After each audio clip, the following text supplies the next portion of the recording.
चलो ठीक है, फर्स्ट क्वेश्चन देखते हैं।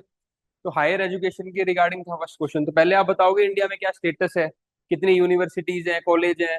पर भी टॉप 100 रैंकिंग से हमारे नहीं है स्टेटस। फैकल्टी की शॉर्टेज है according to UGC. Limited research output है।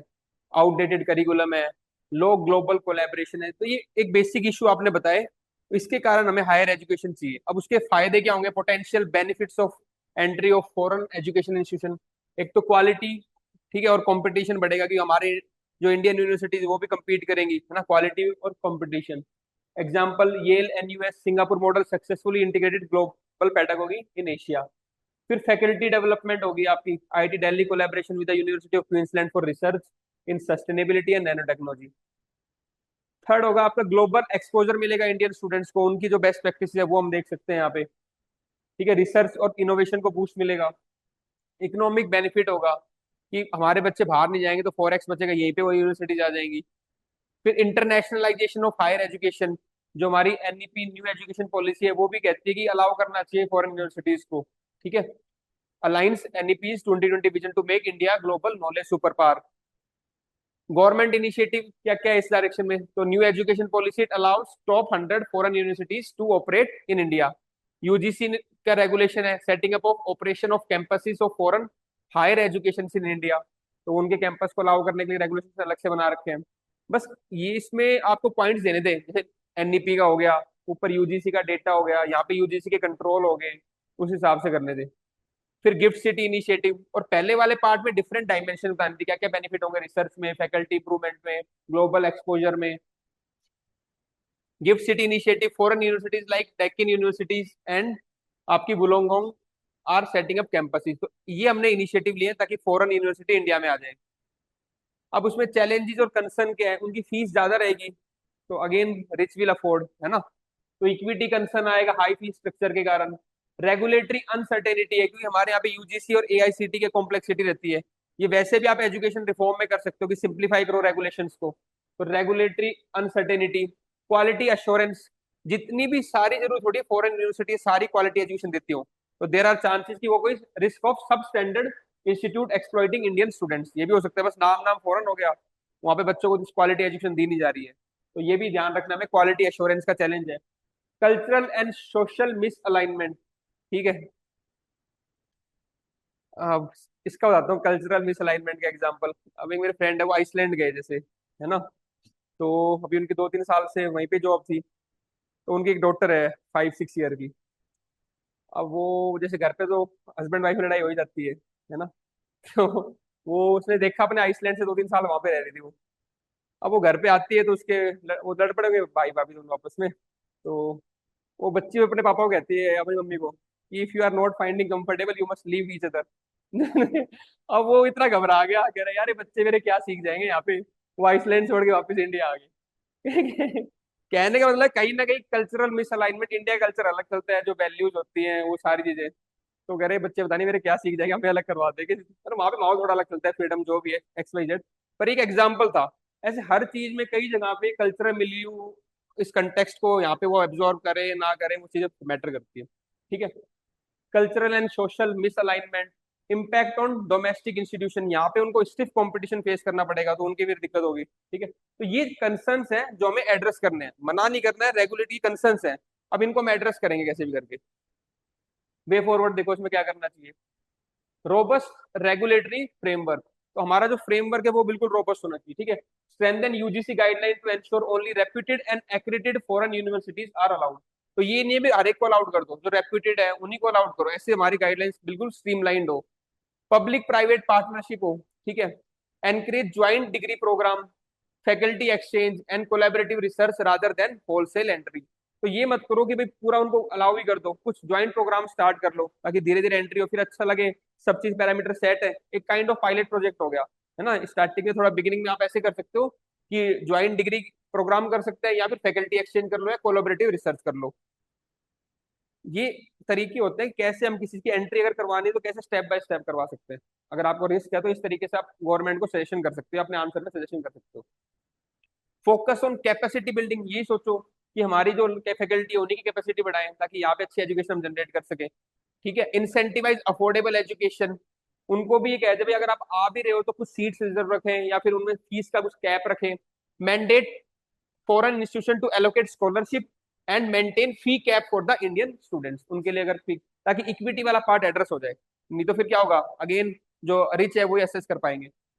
स्ट्रेंथन एग्जिस्टिंग इंस्टीट्यूशन, जो हमारे इंस्टीट्यूशन है उनको ऑटोनॉमी दो कि वो जो प्रेजेंट डे चैलेंज है उसके अकॉर्डिंग अपने करिकुलम को डिजाइन कर पाए। एक क्वेश्चन यूपीएससी ने इससे पूछा हुआ है, अब आगे आएगा कि जो जितने भी इंस्टीट्यूट ऑफ एमिनेंस है उनको हम क्या करें, ऑटोनॉमी और दे दे अपना करिकुलम डिजाइन करने के लिए। तो इसी पॉइंट से क्वेश्चन बन गया था वो कि improve autonomy accountability funding of IIT central university to compete globally, तो उन्हीं को ऑटोनॉमी दे दो तो वो और अपना करिकुलम चेंज करके कर सकते हैं उस चीज को। लेवरेज ग्लोबल अलायंस, और जो अलायंस हमारे हैं promote participation in global alliance like BRICS network university, Asian India education exchange exchange programs हो जाए, है ना। इंडिया में से सार्क यूनिवर्सिटी है, ऐसे ब्रिक्स यूनिवर्सिटी बना सकते हैं, ऐसे हम कोलैबोरेशन को लेवरेज कर सकते हैं जहाँ पे स्टूडेंट एक्सचेंज प्रोग्राम चलता रहेगा। तो ये एक अल्टरनेटिव आपने बता दी इसकी। ठीक है, नेक्स्ट करो। तो एक पहला क्वेश्चन किया हायर एजुकेशन पे, दूसरा क्वेश्चन है आपका हेल्थ के ऊपर। Public health system has limitation in providing universal health coverage. Do you think that private sector could help in bridging the gap? What other viable alternatives would you suggest? 200 marks, 12.5. Sorry, 200 marks, 12.5 marks, 11 minutes. वैसे ये 12.5 mark का आएगा तो 9 minutes में करना होगा आपको, पर अभी 11 मिनट के हिसाब से 3 पेज के हिसाब से करो, 15 मार्क के हिसाब से इसको। सेकंड था ना, देखो यूनिवर्सल हेल्थ कवरेज के बारे में थोड़ा बताओ पहले ना, फिर देखिए हमारे यहाँ पे पब्लिक हेल्थ सिस्टम में क्या लिमिटेशन है और फिर प्राइवेट की जरूरत क्यों है। तो लो पब्लिक स्पेंडिंग है, तो जीडीपी का 2.1% ही हम स्पेंड करते हैं, और W H O recommended around 5% है। फिर shortage of health care personal, अगर डॉक्टर टू पीपल रेशियो देखेंगे तो इंडिया में 1456 पे 1 डॉक्टर, जबकि डब्ल्यू एच ओ रिकमेंडेड कितना है, 1:1000 का रेशियो है, तो वो भी पर्सनल भी कम हो गए। इंफ्रास्ट्रक्चर गैप है, primary health care centre community health care centre उनकी शॉर्टेज है अराउंड 30%। ठीक है। फिर अर्बन रूरल अर्बन डिवाइड है, 70% इंडिया पॉपुलेशन रूरल एरिया में रहती है, पर around 40% of the health care infrastructure exist there, तो रूरल अर्बन डिवाइड हो गया। High out of pocket expenditure है, तो इसलिए हमें प्राइवेट सेक्टर को चाहिए टू ब्रिज द गैप। अब प्राइवेट सेक्टर आएगा तो क्या होगा, हेल्थ का इंफ्रास्ट्रक्चर बढ़ेगा। ठीक है, टेक्नोलॉजी और इनोवेशन आएगी, कैपेसिटी बिल्डिंग होगी क्योंकि private hospital contribute to training doctors nurses paramedics. ठीक है, रिसर्च और डेवलपमेंट होगा, हेल्थ इंश्योरेंस इंश्योरेंस पेनिट्रेशन होगी। पर इसमें चैलेंजेस क्या है प्राइवेट सेक्टर को इन्वॉल्व करने में, उनका मोटिव क्या रहता है, mostly profit profit motive over service, तो ये दिक्कत हो जाएगी। इक्विटी बोल देना, असेस बोल देना, ये सारे पॉइंट आएंगे। ठीक है, अर्बन कॉन्सेंट्रेशन मोस्टली प्राइवेट का अर्बन एरिया में है। Then quality variation, lack of standardisation across provider, वही जो इंटरनेशनल में आ रहा था, सारे जरूर थोड़ी क्वालिटी देंगे, तो क्वालिटी का इशू रहेगा। Regulatory gaps, weak enforcement of clinical and ethical standards. फिर अब करना क्या चाहिए कि जो अगेन जैसे हमने इंडिया में किया था, यूनिवर्सिटीज को उनको स्ट्रेंथन कर दो, और है ना यहाँ पे वही करेंगे। स्ट्रेंथन पब्लिक हेल्थ सिस्टम, हमारे यहाँ पे एक्सपेंडिचर बढ़ाए, हम डॉक्टर्स की ट्रेनिंग करें, फैसिलिटीज दें, गवर्नमेंट इंश्योरेंस को प्रमोट करें, तो उससे वो सारा कवर हो जाएगा। ठीक है, इसी तरीके public private partnership, community participation, जो आशा वर्कर्स हैं, ऑक्सिलरी नर्स मिडवाइफ्स हैं, उनको प्रॉपर ट्रेनिंग दे, वो सब करें। ठीक है, यूनिवर्सल हेल्थ कवरेज बढ़ाएं, डिजिटल हेल्थ मिशन प्रमोट करें, और उसके बाद डिसेंट्रलाइजेशन, इस तरीके से हम अचीव कर सकते हैं। जो सारे काम इनके अलावा भी जो अच्छी हेल्थ सर्विस प्रोवाइड करेंगे सब लिख सकते हैं, ओपन एंडेड क्वेश्चन होते हैं, जो जो आपको एग्जांपल याद है ना सब लिख दो, कोऑपरेटिव कर लो।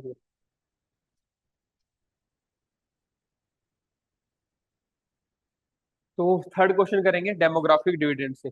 Demographic dividend in India will remain only theoretical unless our manpower become more educated, aware, skilled, and creative. What measures have been taken by the government to enhance the capacity of our population to be more productive and employable? 250 words, 15 marks, 11 minutes. आप लिख सकते हो। देखो, तीनों page भर गए, 3 page भर गए। ठीक है,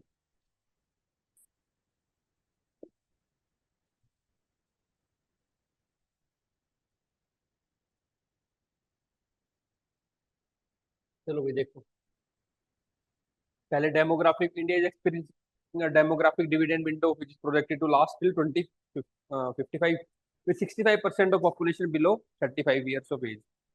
This dividend can transform into economic growth only if population is educated, skilled, innovative और employable. तो बस इन्हीं के ऊपर बताना था कि गवर्नमेंट ऑफ इंडिया क्या कर रही है एजुकेशन के लिए, स्किल के लिए, इनोवेशन को प्रमोट करने के लिए और एम्प्लॉयबिलिटी बढ़ाने के लिए, है ना। ये पूछे ना, but measures have been taken by the government to enhance the capacity of population. तो इस तरीके से एक डायग्राम बना के फिर आप बता सकते हो एजुकेशन में हम क्या लेके आ रहे हैं, न्यू एजुकेशन पॉलिसी, उसके दो तीन पॉइंट आप बताओगे कैसे वो होलिस्टिक डेवलपमेंट करेगी। फिर समग्र शिक्षा अभियान, पीएम श्री स्कूल, ठीक है। स्किल डेवलपमेंट में स्किल इंडिया मिशन है, प्रधानमंत्री कौशल विकास योजना है, संकल्प और स्ट्राइव हो गया। हायर एजुकेशन और रिसर्च में इंस्टीट्यूट ऑफ एमिनेंस डिक्लेयर किया है, national institution ranking framework, PM research fellowship. और क्या कर सकते हो, हायर एजुकेशन में हम इंटरनेशनल यूनिवर्सिटीज को भी लेके आ रहे हैं, वो भी लिख सकते हो इस तरीके से ना। Digital and technological capacity building में डिजिटल इंडिया प्रोग्राम है, प्रधानमंत्री दिशा जो है, पीएम दिशा हो गया, AI and emerging tech initiatives हो गए। एम्प्लॉयमेंट जनरेशन में एमजी नरेगा है, आत्मनिर्भर अभियान है, भारत अभियान है, ठीक है। एंटरप्रेन्योरशिप में startup India, stand up India, national skill development corporation. अलग अलग कुछ एक दो सेक्टर का अगर बताना है तो एग्रीकल्चर का बता दो, पीएम किसान, पीएम फसल बीमा योजना।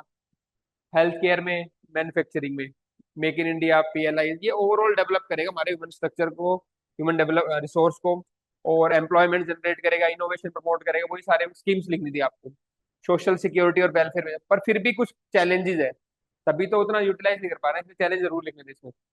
स्किल मिसमैच है, as per India skill report only 46% of youth are considered employable. Low female workforce participation है, ये चैलेंज है। अनइवन रीजनल डेवलपमेंट है, इंडस्ट्री और एकेडमी का कोलैबोरेशन इतना स्ट्रॉन्ग नहीं है, और डिजिटल डिवाइड है।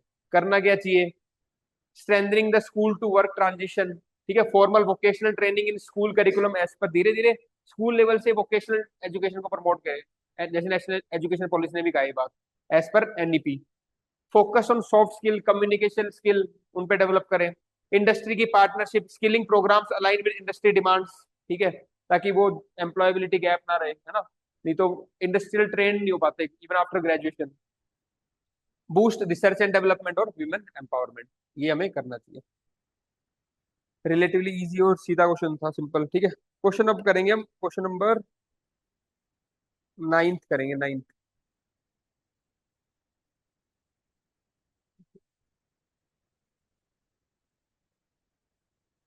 क्वेश्चन नंबर 9 देखो, has digital illiteracy particularly in the rural areas coupled with the lack of information and communication technology ICT accessibility hindered the socio-economic development? Examine with justification. 250 words, 15 marks. Digital divide के ऊपर सीधे writing साफ हो जाएगी ना, time से पहले लिख पा रहे हो।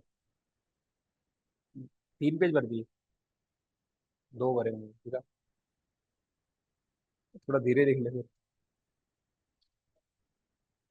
टाइम तो बच गया अभी तेरे पास।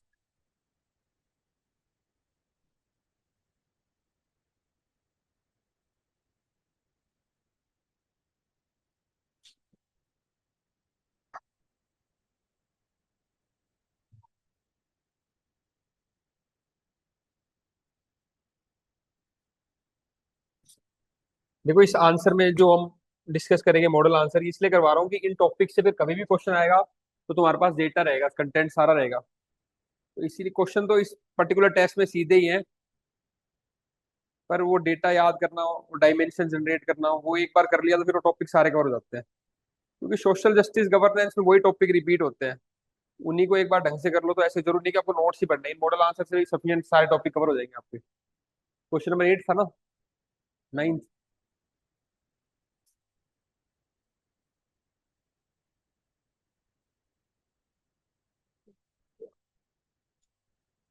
ये देखो 9 का, तो डिजिटल इलिटरेसी है ना, उस पे बात है, डिजिटल डिवाइड के ऊपर gap.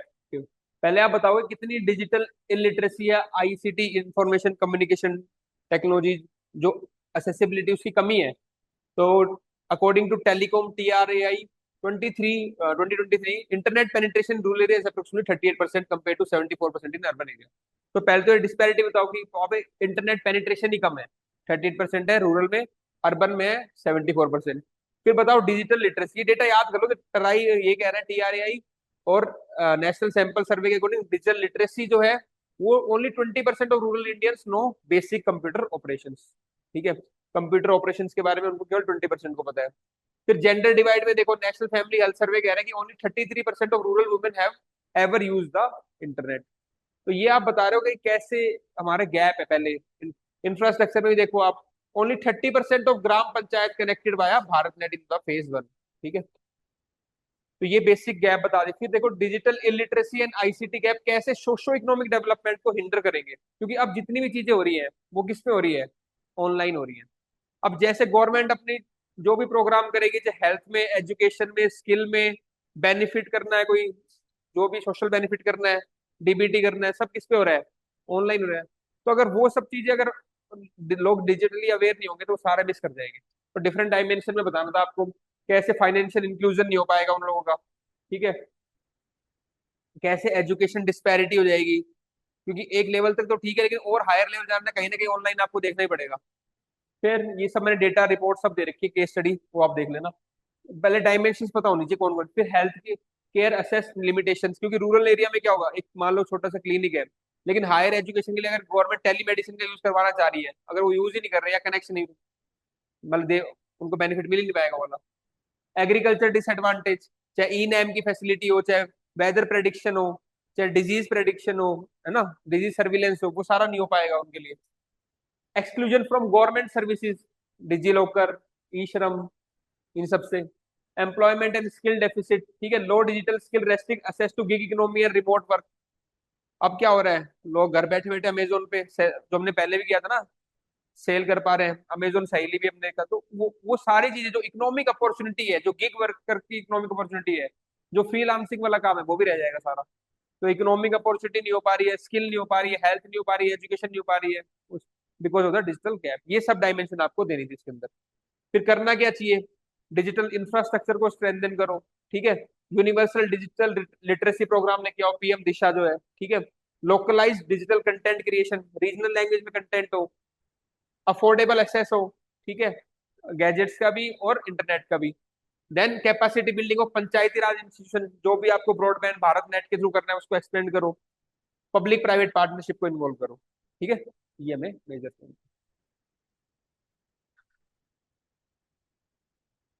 Next question 10, earn while you learn scheme needs to be strengthened to make vocational education and skill training meaningful। 150 words, 10 marks।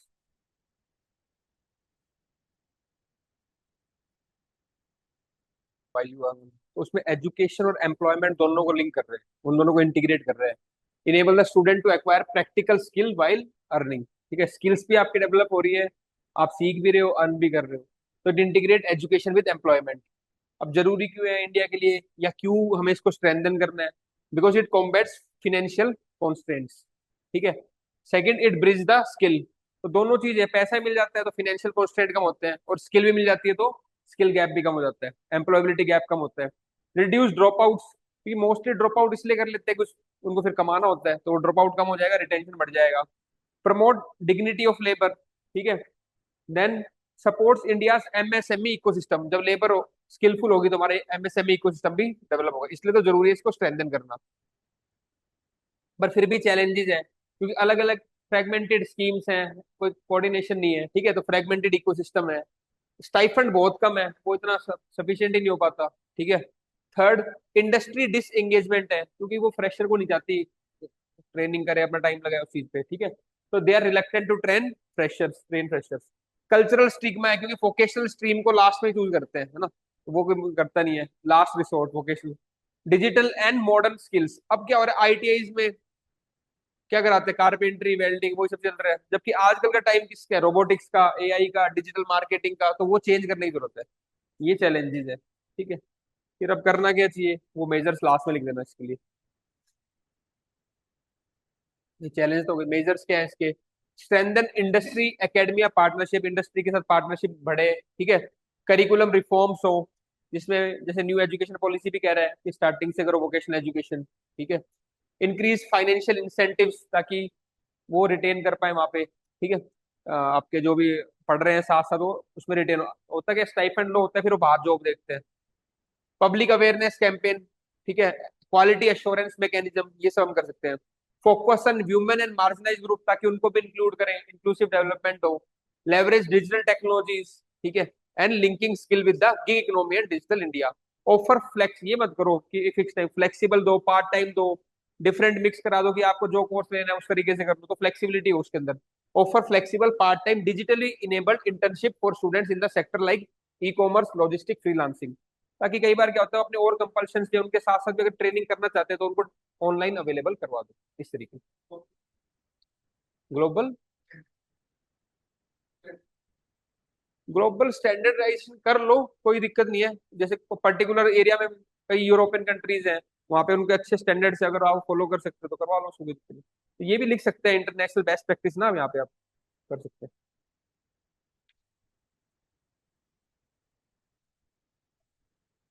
पर उसको मेंशन कर देना किस चीज में करवाना चाह रहे हो, किस लेवल पे ना, ऐसे केवल ग्लोबल स्टैंडर्ड की चीज में नहीं करना ठीक।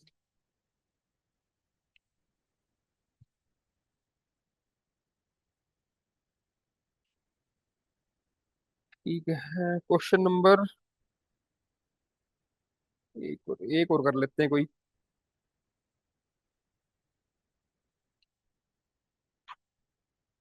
13 कर लेते हैं, लास्ट एक क्वेश्चन वो करते हैं। New education policy 2020 is in conformity with the sustainable development goal for 2030. It intends to restructure and reorient education system in India. Critically examine the statement.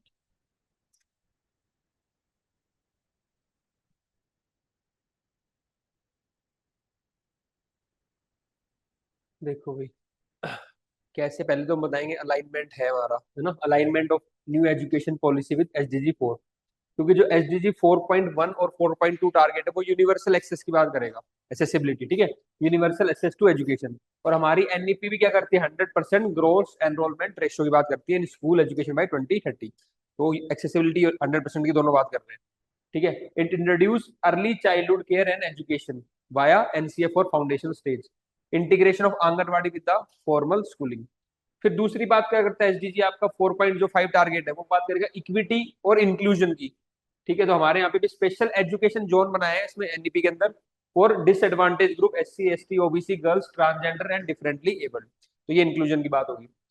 Gender inclusion fund and inclusive education task force, Beti Bachao Beti Padhao dovetail into NEP gender equity goals.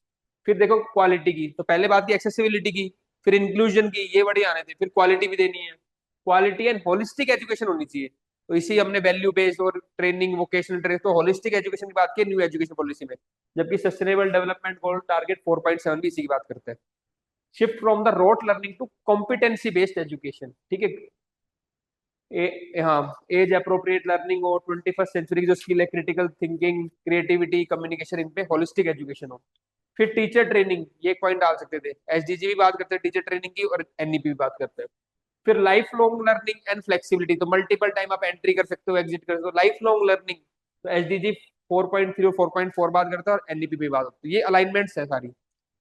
Life long learning, promote research and innovation, दोनों research और innovation करेंगे। ये फिर achievements हैं NEP में, कौन, ठीक है, स्कूल कवर किया है, इक्विटी फोकस किया है, डिजिटल फोकस है, स्किल इंटीग्रेशन है। और ये फिर चैलेंजेस है उसके, कि फेडरल डिस्कॉर्ड है, जैसे NEP 3 लैंग्वेज कहता है तो वहां पे कई स्टेट अपोज करती है इसको, ठीक है। डिजिटल डिवाइड है, फाइनेंशियल कमिटमेंट की अभी भी टारगेट ऑफ 6% ऑफ GDP और education is not back by the current allocation, अभी कितना अराउंड 3% चल रहा है। तो ये सब इश्यूज है, इनमें अलाइनमेंट नहीं है। टीचर शॉर्टेज है, ठीक है। एग्जामिनेशन रिफॉर्म्स, जैसे बोर्ड एग्जाम में still focus on the memorisation, ठीक है। वोकेशनल एजुकेशन का भी क्लियर रोड मैप नहीं है, तो ये अभी लैक कर रहे हैं हम इस चीज में। लास्ट फिर करना क्या चाहिए, ठीक है, institutional coordination between centre and state via school quality assessment accreditation framework, increase education spending gradually to meet the target. हमारा एजुकेशन का टारगेट कितना है, 6% ऑफ GDP लेके जाना है, उसको करो मीट, ठीक है। पिछली वाली एजुकेशन पॉलिसी भी यही कह रही थी, जो ड्राफ्ट आया था। Bridge the digital gap using low tech, ठीक है, community based innovation like mohalla schools और ऑफलाइन कंटेंट की kits, public private partnership to deliver vocational training, create SDG aligned monitoring mechanism to evaluate NEP rollout annually, तो एक mechanism set कर लो कितना हमने achievement किया है, ताकि मॉनिटरिंग रहे। इस तरीके से हम टीचर्स ट्रेनिंग करो, ये एजुकेशन को। ठीक है, आज इतना ही करते हैं। टेस्ट 3 हो गया, सोशल जस्टिस एंड गवर्नेंस। कल करेंगे टेस्ट 4, सोशल जस्टिस और गवर्नेंस की।